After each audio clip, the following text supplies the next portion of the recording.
após Jesus, sem ser Jesus, o personagem principal dessa leitura é a jumentinha.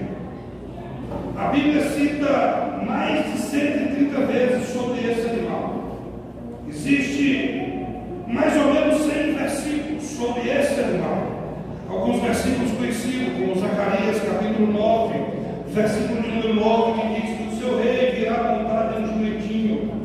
Existem algumas passagens bem conhecidas e bem pregadas, Números capítulo de número 21, versículo de 21 a seguir, nos conta a história de um profeta, de um homem de Deus, que era profeta na realidade. Ele apenas se desvirtuou, porque a Bíblia diz que ele era profeta. A Bíblia diz que o homem veio para ele amaldiçoar o povo. Só que no caminho, os irmãos conhecem a história, ele saiu com um pensamento no direito, ele saiu com um pensamento na proposta, ele não saiu com um pensamento em fazer aquilo que Deus queria. E Deus então usa ou permite ou abre a boca da sua jumenta para falar e para alertar. Alguém vai dizer que Deus usou a jumenta, Deus abriu a boca da jumenta, para a jumenta apenas repreender e dizer: por que você está batendo em mim? Eu não carrego você desde muito tempo, não sou seu animal de carne há muito tempo. Os irmãos conhecem a história que, por causa daquela jumenta, foi impedido o anjo de matar, porque ele não viu o anjo, ele não percebeu a presença do anjo, mas a sua jumenta estava olhando e viu, teve a percepção, e para que não morresse ela nem ele, algumas atitudes ela tomou que desagradou a ele.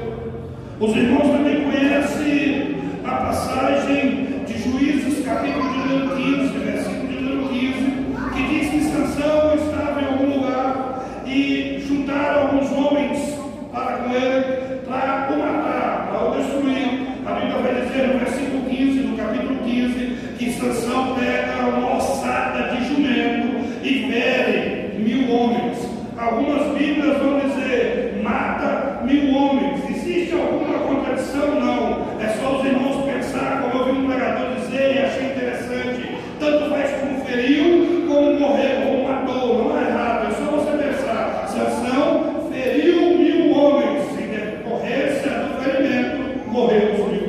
Então a Bíblia não erra. Os irmãos vão ver alguns textos em Juízes que falam que existiam jumentas brancas. Quer dizer, muitos assuntos, muitas partes da Bíblia que falam sobre esse jumento, falam sobre esse animal. Gênesis capítulo 42, Gênesis capítulo 22, quando Deus fala para Abraão sacrificar o filho, ele vai dizer no versículo 3 que ele colocou, abaldou, carregou, colocou as coisas sobre o jumento e foi para o monte. Nós vemos algumas passagens desse animal, mas o que me chamou a atenção não foi esse animal. O que me chamou a atenção não foi isso, não foi do animal, foi do acontecido nesse dia. O que me chamou a atenção é algo que é um paralelo, é uma simbologia, é uma tipologia que a Bíblia usa nesse acontecimento. Por quê? A Bíblia vai dizer que Jesus estava passando pela terra nos seus 33 anos de vida. Ele passando pela terra, fazendo o ministério, pregando a palavra, ensinando-nos o que tem hoje na Bíblia. Ele ensinou e Deus revelou aos seus escritores, escreveram para nós. Mas chegando perto de o seu ministério encerrar, ele chega próximo de Jerusalém. E lá próximo de Jerusalém, para se cumprir o que Zacarias 9 escreveu, ele diz para os seus discípulos: olha, eu vou chegar em Jerusalém, mas antes eu quero que você vá até lá na aldeia e busque para mim um jumentinho, filho de uma jumenta, que nunca foi montado, para que eu possa entrar lá montado na jumenta. Aí, nesse texto, eu vejo duas escolhas. O que me chamou a atenção nesse texto foi duas escolhas. O que chamou a atenção nesse texto, e eu não quero que os irmãos achem hora nenhuma que eu estou comparando você ou nós com o jumento. É apenas uma história que eu acho parecida conosco. É apenas uma história acontecida que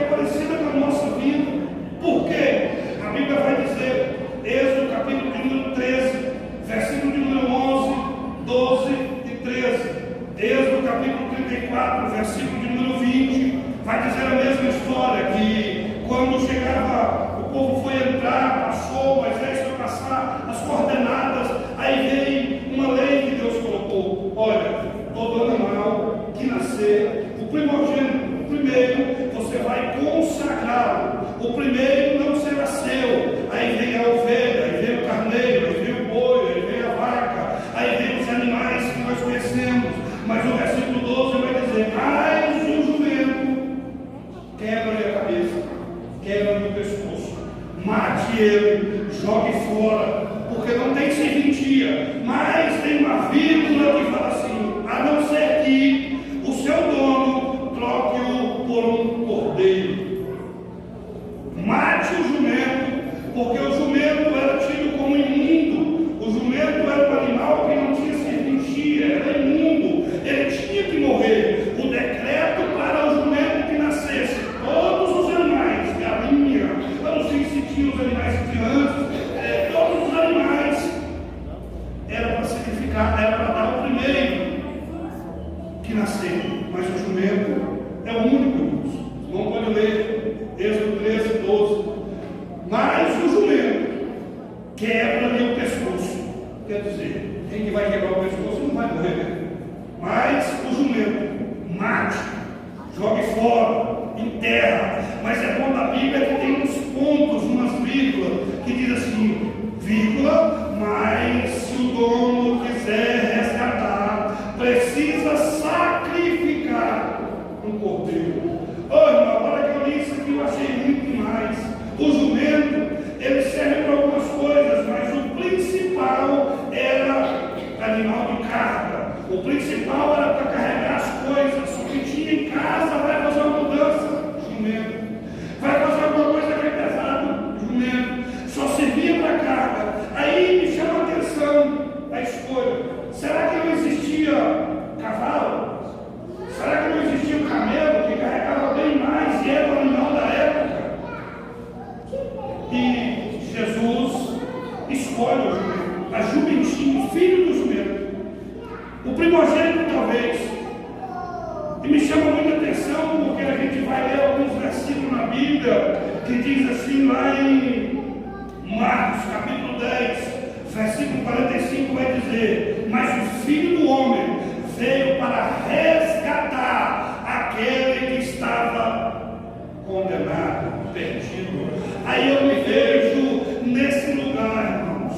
O jumentinho era imundo. Aí eu vejo a vida do Márcio nesse lugar. Não servia para nada, não prestava para nada, vivia só com a carga do pecado, vivia carregado até torto de tanto pecado, de tanta imundícia. Qual era o seu final? Destronca o pescoço, mata, lança no inferno. Aí Deus olha e fala: não, Senhor, espera aí. João viu lá no capítulo 1, quando ele disse: eis o Cordeiro de Deus que vai ser trocado. Deixa aí que não tem sentido.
sentia nenhum. Esse hino é um dos mais bonitos. E quando cantou ele as duas primeiras estrofes, eu não sei o que ele viu em mim. O que Jesus viu no meu medinho?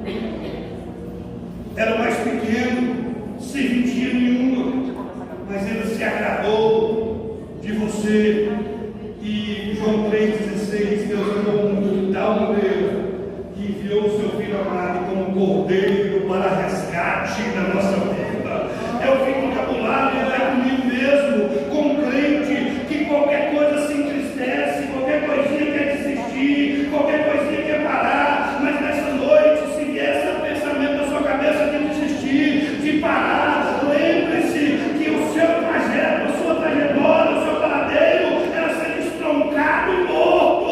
O diabo estava pronto, mas um cordeiro deu a vida no seu lugar. É o grande motivo para nós vivermos alegre. Louvado seja o nome de Jesus. Oh, glória, aleluia.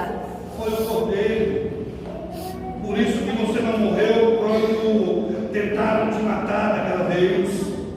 Por isso que aquele infarto, aquela doença, aquele problema de saúde não te matou, porque o cordeiro foi dado no seu lugar. Por isso é que quando estava no mundo da bebedeira, você não morreu aí nesses bares da vida. Por isso que quando estava se drogando, você não morreu de overdose. O diabo preparou o laço, preparou a forca para quebrar o pescoço. Deus olhou lá de cima e falou: não, tem um cordeiro aí, eu dei um cordeiro, eu dei um cordeiro, eu dei um cordeiro. A ele a glória, a ele a honra, o cordeiro de Deus que resgata. Eu fico imaginando esse Deus, e a gente não dá conta de chegar no tamanho de amor é esse. Como que escolhe gente como nós, que não tem mérito? Ninguém está aqui por mérito, ninguém está aqui porque é bom, ninguém tem a porta do céu aberta porque eu sou estudioso, ou porque sou pastor, ou porque sou polícia, ou porque sou político, ou porque sou advogado. Não, não, não, não. Você não inicia. A Bíblia diz que era quebrar o pescoço e matar, porque não tinha serventia, a não ser que houvesse um resgate. Deus, que não precisava de mim e de você em momento algum, Ele olha com misericórdia, com amor tremendo, que a Bíblia diz amor tal, que não tem nem como explicar. E diz: o Márcio não, o Antônio Ribeiro não, o Alessandro não, ali não, porque tem um cordeiro que resgata. Senhor, eu não mereço, você não merece, mas o cordeiro de Deus ainda resgata. Louvado seja o nome de Jesus. É o cordeiro de Deus, que no pecado imundo. Ô irmão, e aí alguns crentes, eu já tenho um time, já falou isso algumas vezes, que na igreja só tem um malandro, faz tudo errado, pega as trilhas tudo, rouba, faz o que for. Agora está dando mundo de cretinho, agora acha que Jesus salvou, irmão, porque o cordeiro foi morto na cruz do Calvário.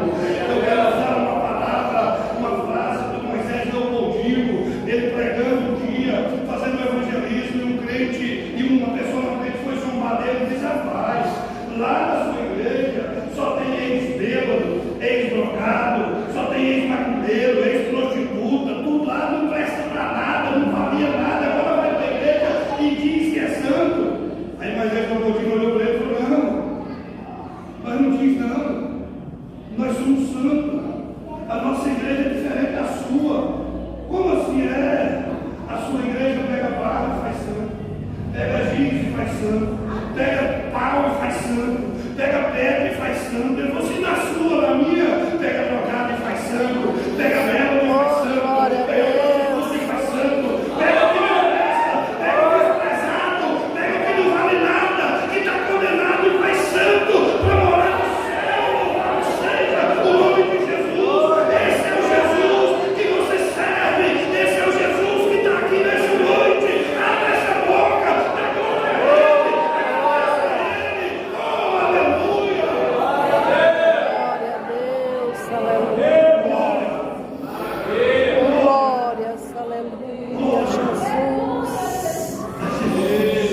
glória a Deus. A lei da substituição. É o único animal. É o único. Eu escolhi justamente por causa disso.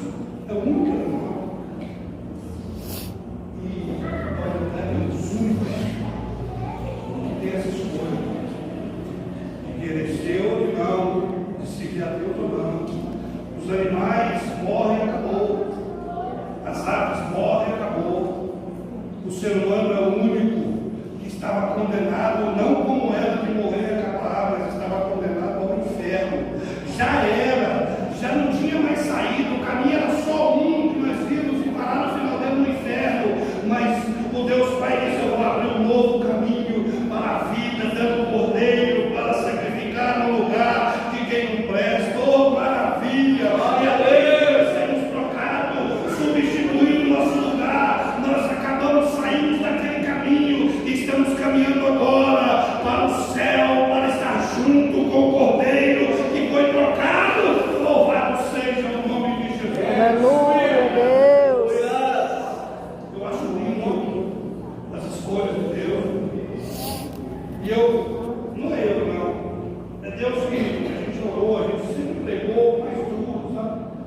E aí eu pedi a Deus, me dá uma palavra de vez em quando.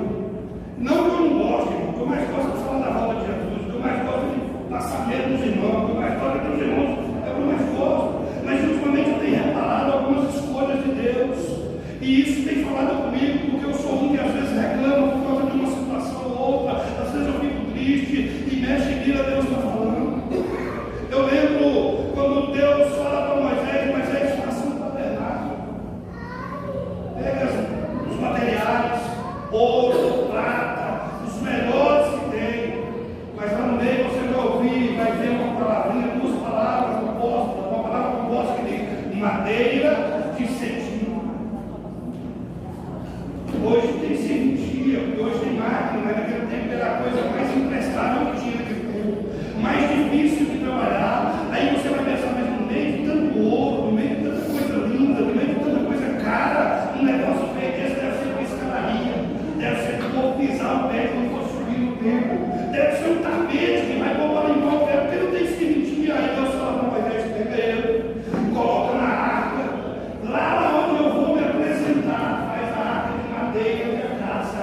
Talvez o Bezalel olhe e fale assim: mas o senhor ficou doido, mas essa madeira veio, pois é a única madeira que suporta ouro. E a Bíblia diz que quando estiver pronta, você reveste de ouro, aí você não leva mais a madeira que vai dela. Quando você olhar para a arca sem o revestimento, coisa feia, mas Deus não vai deixar, eu vou revestir de ouro, e ficou a parte mais bonita e mais importante do templo. Ele não usou ouro para fazer, ele usou o material mais descartável que tinha. Por isso, irmão, você vê um bêbado hoje, daqui a uma semana você vê um novo, ele levantou a mão, aceitou Jesus, aquela feiura passou, porque aquela madeira da graça foi revestida de ouro. Assim é eu.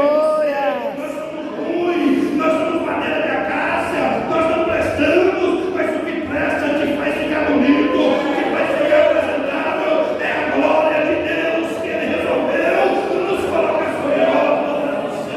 No nome de Jesus. Aleluia, Deus. Eu não escolho, mas escolho melhor. Quem tem dinheiro, como mais caro. Quem não tem dinheiro dá um jeito, mas é o melhor, é o mais bonito. É o que tem que. Não, esse aqui eu não quero porque esse aqui está pouco. Não, esse aqui eu não quero porque tem um rachadinho. Jesus foi diferente. Paulo vai dizer: ele escolheu os que não prestam, para confundir aqueles que acham que prestam. Ele escolheu o torto para confundir aqueles. Ele escolheu eu e você, irmão. Você não É, Deus. Não. Ele escolheu você e eu que não valia nada. Não valia, irmão. Hoje você vale, porque o Cordeiro de Deus pagou o preço pela sua vida. Aleluia, Deus. Glória a Deus. Segunda coisa que me chamou a atenção nessa escolha, que parece a nossa vida. Primeiro, quando Jesus nos escolheu, foi esse: condenado a morrer, condenado ao estágio pior. Jesus foi feito cordeiro e intercessor. Segundo, o que Jesus escolheu para nós merecer como saber?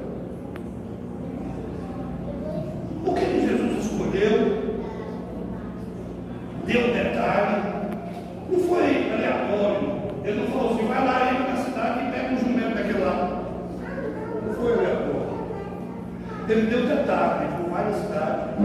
Você vai chegar lá, tem uma jumenta amarrada. Do lado dela tem uma jumentinha, que é filho da jumenta, e ninguém foi montado. Ele deu detalhes. Aí isso me faz lembrar quando Saulo caiu do cavalo, estava cego. Ele chega para Ananias e fala: Ananias, eu podia muito bem chegar e falar: você vai lá na casa lá, eu estou lá. Aí Deus falou: não, para na rua direita. Tem um chamado Saulo, que não vale nada, mas eu escolhi. Sabe o que é bacana com isso, irmão? Quando o diabo vier na sua cabeça e dizer: não, rapaz, você é um erro dessa nação, você é um erro que aconteceu, diga para ele: não, eu fui escolhido detalhe por detalhe, porque Jesus, a Bíblia vai dizer em Jeremias 1,5, quando Deus disse: olha, ainda antes que formasse no ventre, Deus já nos conhecia. Não é por acaso, você não está aqui essa noite porque estava passando por aí, coincidência não, estava escrito, Jesus estava dizendo: pega lá a Maria, pega o Alessandro, eles vão ser cantores, pega o pastor, pega esse, aquele, foi escolhido. Você é escolha de Deus, é uma honra muito grande. O diabo não queria, mas Deus não é esse que eu quero, louvado seja. Aleluia, Deus. A juventinha tinha nome, irmão. Porque eu falei assim: se o dono falar alguma coisa, eu falo que eu estou chamando, mandando trazer. Quando você veio quando Jesus te escolheu, não foi fácil, né? O seu dono não queria soltar, mas ele disse: o eu sou, está escolhendo. O eu sou, está chamando. Você está aqui. Houve uma guerra e o vencedor é Jesus Cristo, que venceu e te trouxe. Ele te escolheu sabendo, ele te escolheu porque ele sabia e conhecia e é meu. Não foi por acaso, não existe na vida do crente coincidência. Na vida do escolhido de Deus não tem coincidência, irmão. Eu costumo dizer que tem Jesuicidência. Ah, não, eu ia nessa rua e resolvi mudar por essa. Foi uma coincidência, não foi não, irmão. A sua vida, desde antes de ser formado, a sua vida foi escolhida, traçada por Deus, porque Ele escolhe, é Ele que escolhe, irmão. Antes de nascer. Aleluia. Não foi por acaso, não foi por causa de uma dificuldade, não, porque antes do Senhor nascer, o Senhor te conhecia, já me descobriu. Eu falei